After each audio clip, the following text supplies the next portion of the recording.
Movie के start में हमें सुजुकी फैमिली दिखाई जाती है। इस फैमिली में 4 मेंबर्स हैं। ये एक स्मॉल अपार्टमेंट में रहते हैं। बच्चों के फादर का नेम है सुजुकी। मूवी के स्टार्टिंग सीन में हम उसको देखते हैं कि वो टेलीविजन देख रहा है, जबकि उसका बेटा और बेटी फोन यूज कर रहे हैं। हम देखते हैं ये पूरी फैमिली टेक्नोलॉजी पर डिपेंडेंट है। ये लोग एक दूसरे के साथ टाइम स्पेंड नहीं करते, बल्कि हर वक्त अपने लैपटॉप्स, मोबाइल फोन, टेलीविजन में घुसे रहते हैं। एक दिन जब सुबह सुजुकी उठता है तो वो देखता है उसके अलार्म क्लॉक नहीं चल रही और उसकी वजह से वो ऑफिस से लेट हो चुका है। वो बाहर आकर अपनी वाइफ से पूछता है। वो कहता है कि ये क्या हो रहा है, कोई भी क्लॉक नहीं चल रही। इसकी वाइफ इसको बताती है जो भी चीज इलेक्ट्रिसिटी से चलती है वो नहीं चल रही। इसका कहना है कि शायद कोई पावर आउटेज हो गया है। इसकी बेटी यूं ही उठती है तो वो देखती है कि टीवी और एसी भी नहीं चल रहा। सुजुकी इलेक्ट्रिसिटी कंपनी को कंप्लेन करने के लिए कॉल करता है। तभी इसको पता चलता है कि इसका तो फोन भी नहीं चल रहा। अब बच्चे और इनके फादर सुजुकी सभी ऑफिस और स्कूल के लिए रेडी हो जाते हैं। अब जब ये लोग एलिवेटर के पास जाते हैं तो वहाँ पर जाकर देखते हैं कि बहुत सारा क्राउड था। ये लोग एलिवेटर के पास जाना चाहते थे, मगर पावर आउटेज की वजह से वो एलिवेटर भी नहीं चल रहा था। इसके बाद ये सभी लोग सीढ़ियों का इस्तेमाल करते हैं ग्राउंड तक जाने के लिए।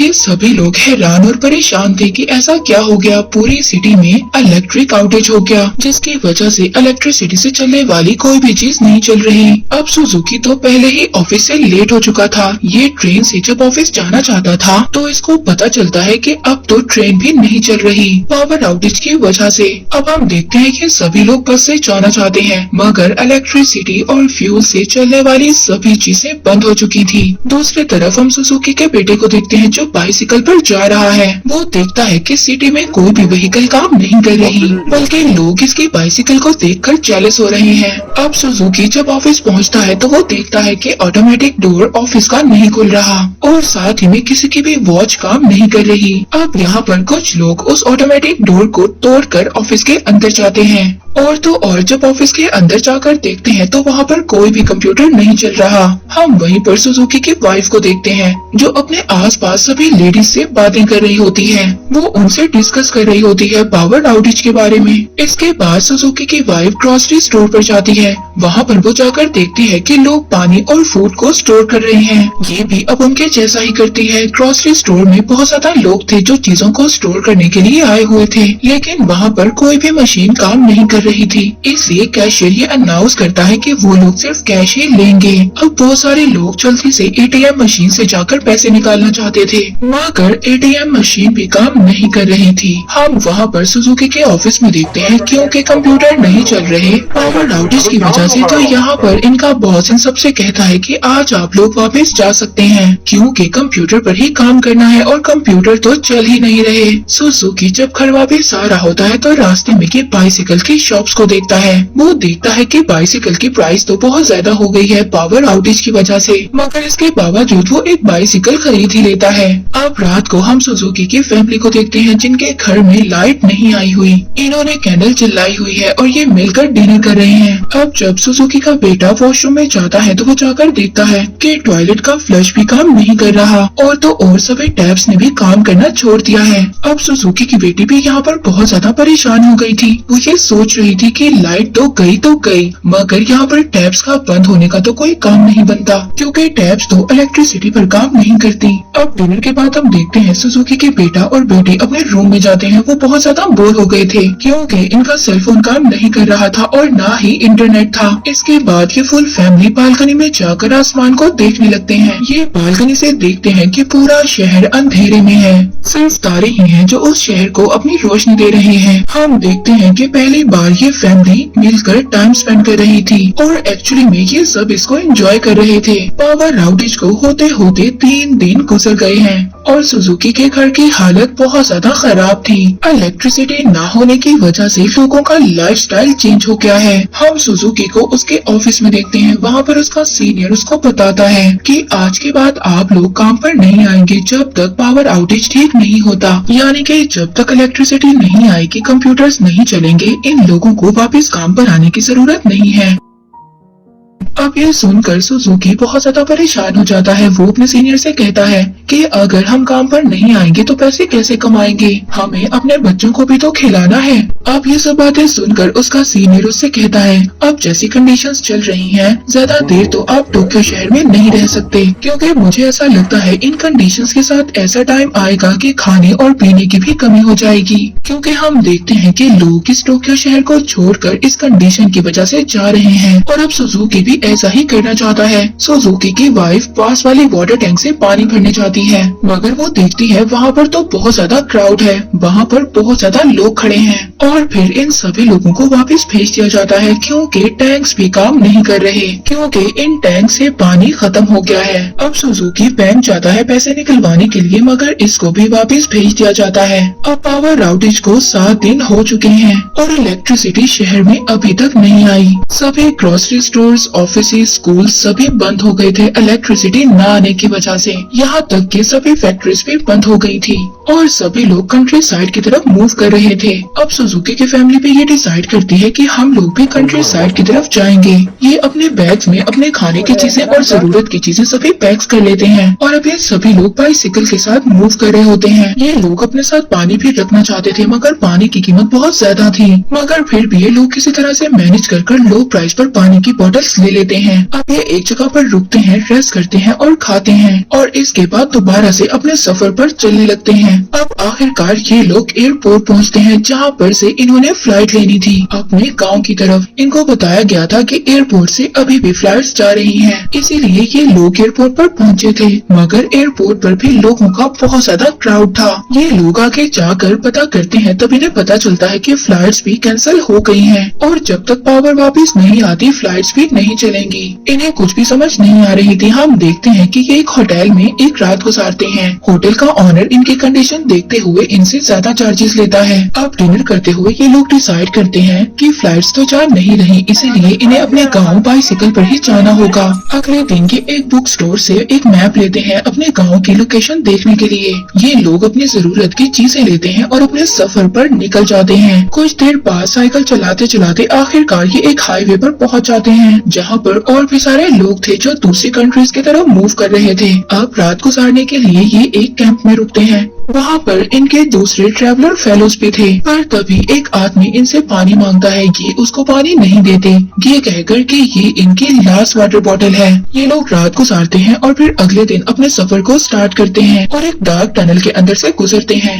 टनल में बहुत ज्यादा अंधेरा था और वहाँ पर लुटेरे भी थे। तभी हम देखते हैं कि एक लेडी इनकी हेल्प करती है। ऐसे ही दिन गुजरते जाते हैं और अब 16वां दिन है पावर आउटेज को, यानी कि 16 डे।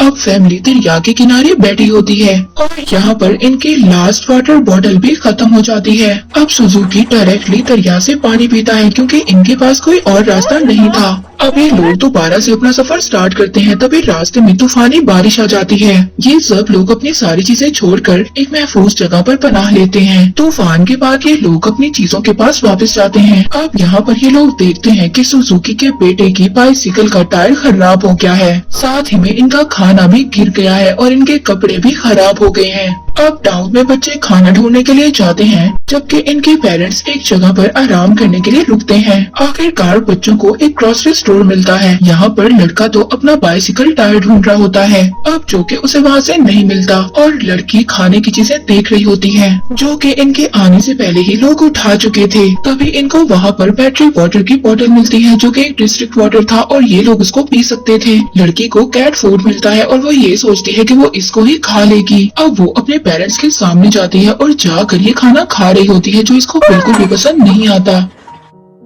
मगर अब करते भी तो क्या करते, इन लोगों को जिंदा भी तो रहना था। वहाँ पर कैंडी अपने बाइसिकल के टायर को ठीक करने के लिए अपने फोन का कवर यूज करता है। अब ये लोग दोबारा से अपने सफर को स्टार्ट करते हैं। हफ्ते तक तो ये बैटरी वाटर और कैट फूड पे ही सरवाइव करते हैं। अब पावर आउटेज को होते हुए 21st डे हो चुका था। तभी इनको एक कैंपर मिलती है और इनको एक वीट दिखाती है और कहती है कि आप लोग इस वीट को खा सकते हैं, मरने से तो अच्छा है ये लोग वीट को खाकर अपनी भूख मिटाएं। तभी उस कैंपर के साथ एक लड़का भी होता है जो इनकी फैमिली की पिक्चर लेता है। वो एक नॉन डिजिटल कैमरा था। वो इनसे प्रॉमिस करता है कि जब पावर वापस आ जाएगी तो वो इनको ये पिक्चर भेज देगा।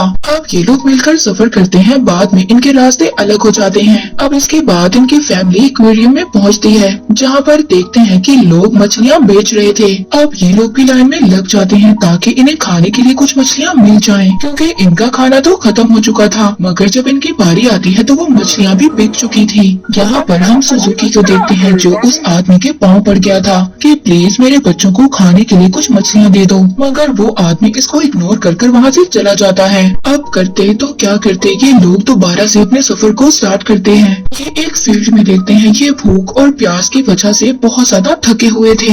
इन लोगों से तो अब आगे चला भी नहीं जा रहा था। हम सुजुकी को देखते हैं जो एक इंसेक्ट को खाने वाला था, पर तभी ये एक पिग को देखते हैं। सुजुकी किसी न किसी तरह उस पिग को पकड़ लेता है और ये बहुत ज्यादा खुश हो गए थे, मगर वो उसको काट नहीं सकते थे और इनको बहुत ज्यादा भूख भी लगी हुई थी। तभी एक आदमी इनके पास आता है जिसका नाम है टनाका। वो कहता है कि इस पिग को मेरे साथ मेरे घर लेकर आओ, जहाँ पर वो आदमी उस पिग के टुकड़े टुकड़े करता है और इन लोगों को डिनर खाने के लिए देता है। ये उस पिग को खाकर बहुत ज्यादा खुश हो गए थे, क्योंकि इतने दिनों से ये भूखे रह रहे थे। इनके पास खाने के लिए कुछ भी नहीं था। अब एक हफ्ते तक ये लोग टनाका के पास ही रहते हैं और फिर से ये अपना सफर स्टार्ट करते हैं विलेज की तरफ। अब रास्ते में इन्हें एक रिवर नजर आता है, यानी कि इन्हें रिवर को क्रॉस करना था, जबकि इनके पास जो मैप था वो पुराना था और उस मैप में रिवर के बारे में कुछ भी नहीं बताया गया था। अब ये लोग लकड़ियों से अपने लिए एक क्राफ्ट बनाते हैं ताकि ये दरिया को पार कर सकें। अब ये सारी फैमिली रिवर को क्रॉस कर लेती है, मगर इनकी बाइसिकल तो पीछे ही थी। अब इसके लिए कैंडी और सुजुकी रिवर के दूसरी साइड पर वापस जाते हैं ताकि वो अपनी बाइसिकल को इस साइड पर ला सकें। अब जब कैंडी और सुजुकी दरिया के बीच में थे तभी बहुत तेज बारिश होने लगती है, जिसकी वजह से दरिया का पानी बढ़ गया था और इन्हीं सब में सुजुकी डूब जाता है। ये लोग बहुत ज्यादा दुखी हो गए थे। इसके बाद दोबारा से ये अपने सफर को स्टार्ट करते हैं, मगर अब इनके पास बाइसिकल्स नहीं थी। ये लोग चलकर अपने गांव की तरफ जा रहे थे। ये लोग रेलवे ट्रैक पर से गुजर रहे होते हैं, तभी कुछ डॉग्स इन पर अटैक कर देते हैं। इन डॉग्स में से एक डॉग इनकी मदर पर अटैक करता है। वो रोड से नीचे जाकर गिरती हैं और उनकी टांग टूट जाती है। बच्चे अपनी मदर को रोड पर लेकर आते हैं, मगर वो डॉग्स दोबारा से इन पर अटैक करने के लिए आ गए थे। पर तभी हम देखते हैं कि पीछे से ट्रेन आ रही थी। वो ट्रेन इन पर नहीं चढ़ती और डॉग्स भी भाग जाते हैं। अब वो ट्रेन रुक इसलिए गई थी क्योंकि वो कोल पर चलती थी। ट्रेन के लोग ट्रेन में से उतरकर उस फैमिली को अंदर लेते हैं और उनकी हेल्प करते हैं और साथ ही उन बच्चों की मदर की टांग पर पट्टी भी करते हैं। नेक्स्ट सीन में हम सुजुकी की बॉडी को देखते हैं जो दरिया के किनारे पर पड़ी थी, मगर लकीली वो अभी भी जिंदा था। वो दरिया से बाहर निकलता है और पास खड़े एक ट्रक में जाकर टेक लगाकर बैठ जाता है। तभी हम देखते हैं इसके पास से वो एक ट्रेन गुजरती है जिसमें इसकी फैमिली भी है। सुजुकी ट्रेन में मौजूद लोगों की अटेंशन लेने के लिए एक स्मोक टॉर्च का यूज करता है। आखिरकार के ट्रेन रुक जाती है और ट्रेन में मौजूद लोग सुजुकी को अंदर ट्रेन में ले लेते हैं और हम सुजुकी की फैमिली को देखते हैं जो दोबारा से रीयूनाइट हो गए हैं और बहुत ज्यादा खुश हैं। ये ट्रेन इन लोगों को इनकी मंजिल तक लेकर जाती है और ये लोग बहुत सालों के बाद अपने नाना को देखते हैं और उन्हीं के साथ उनके गांव में रहना स्टार्ट कर देते हैं। नेक्स्ट सीन में हम पावर आउटेज को देखते हैं जिसे होते हुए 2 साल और 126 डेज हो चुके हैं। सुजुकी की फैमिली एक खूबसूरत लाइफ गुजार रही है। इनका गांव बहुत ज्यादा प्यारा है। ये लोग अपने लिए खुद ही मछलियाँ पकड़ते हैं और अपने कपड़े बुनते हैं। पर तभी हम एक दिन देखते हैं सुजुकी उठता है और हम देखते हैं कि उसका अलार्म क्लॉक बज रहा है। तभी पूरा गांव बाहर आ जाता है। हम देखते हैं जो इलेक्ट्रिसिटी चली गई थी वो वापस आ जाती है। बल्ब्स काम करना स्टार्ट कर रहे थे और फोन भी रिंग कर रहे थे। सभी लोग बहुत ज्यादा हैरान हो गए थे कि इलेक्ट्रिसिटी गई क्यों और इलेक्ट्रिसिटी आई क्यों। सुजुकी की फैमिली भी दोबारा से टोक्यो में शिफ्ट हो जाती है। कुछ साइंटिस्ट का ये कहना था कि इलेक्ट्रिसिटी का ये ब्रेक डाउन सूरज की लहरों की वजह से था